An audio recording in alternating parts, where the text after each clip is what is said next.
Fauna and Flora Focus, exploring nature's secrets.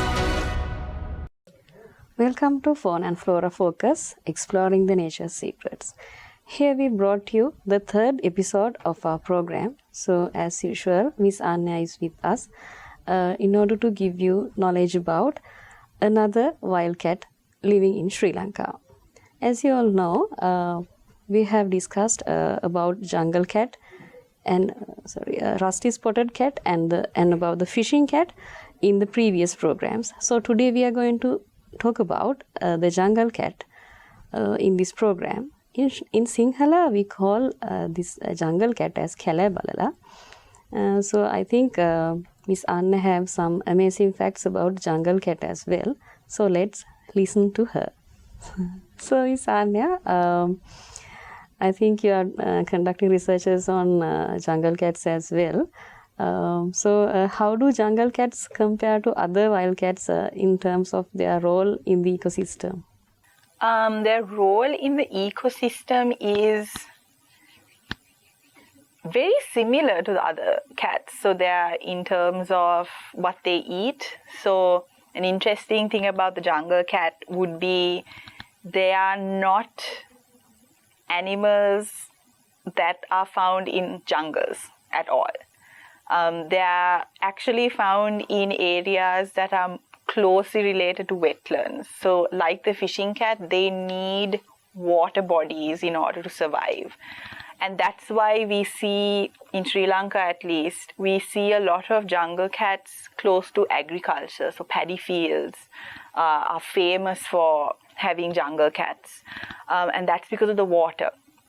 And because they are associated with agricultural landscapes, they are very tolerant to the presence of humans. And because, again, they are found in agricultural spaces, they prey on small mammals. And the most common small mammal that you'll find in an agricultural landscape are rodents. So from an ecological standpoint that benefits people, they control rodent populations and unwanted pests in agricultural landscapes.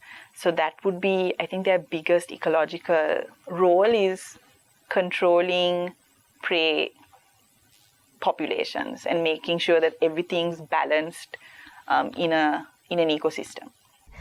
Can you mention about the global conservation status and local conservation status of jungle cat? So the global conservation status is currently least concern. This might change with the new IUCN update. And the reason they're least concern is because there's hardly any work being done on jungle cats in the wild. Very few studies that have been done. So in terms of knowing about their population, threats is very obvious because most threats, are like a blanket thing for all species around the world. But in terms of, human impact, things like that, very little is known about them. So they are classified as least concern. Here in Sri Lanka, they are near threatened.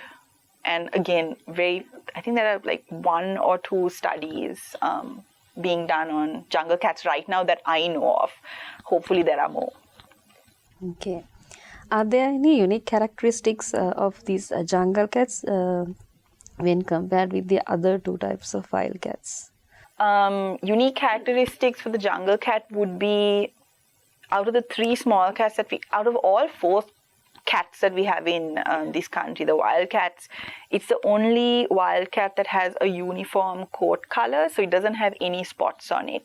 It's got this very plain sandy coat color with 2 bands just under their shoulders. And the reason for that is camouflage, because they're found in areas like paddy fields and, these open grassland type habitats. So they need that uniform color to blend in the background. Unlike the other 3 cats that are in areas that have more tree cover, they are darker spaces, so they need the spots to blend with the shadows. The other really cool thing about a jungle cat that makes it very different is that it's got these massive ears. And at the top of the ears, you've got these very fine, long hairs, and those hairs actually detect vibrations. So when the cat is hunting, they'll sit and they'll listen for something that's rustling in the grass, and they'll use these hairs that are at the tips of their ears to pinpoint the exact location. And the moment it does, it'll jump really high and land on whatever prey species they're eating. So they're really cool in that sense, yeah. So, Ms. Anna, you have been contributing for the studies of jungle cats as well. What are the biggest challenges that you have been observed towards the existence of this jungle cat? I think the biggest challenges, which would span across all three small cats, would be the lack of knowledge that we have on the species, both from a scientific community and the general public. The fear factor that a lot of people have when they think wild cat, wild animal, it's just panic because of the lack of education. The other biggest problem that we get in terms of studying these animals is they are so small. They've got much larger animals out there that could potentially kill them, and because of that, they're very secretive. And in order to study them, we need to use methods like camera trapping and GPS collaring. And to do that requires a lot of manpower or people power. And the equipment that we put in the field is often stolen. I mean, people see them and they just take them, either to sell or just because they're people. So because of that, it's very difficult to work on these animals, but that doesn't stop us from trying. And I think also in terms of just people not being interested in these animals, that also makes it very difficult, because if, for example, and I don't want to sound controversial here, but like in terms of working with a larger species, there's more public interest. And with public interest just comes with a general ease of studying a certain species versus a smaller animal. There's less public interest. So the challenges would just be like getting funds in order to get equipment that we need, to hire team members to conduct the work, and just generally doing our research. It's very hard without this support. So those would be like the biggest challenges in studying these animals. So, according to your opinion, how can the local communities be involved in the conservation of jungle cat?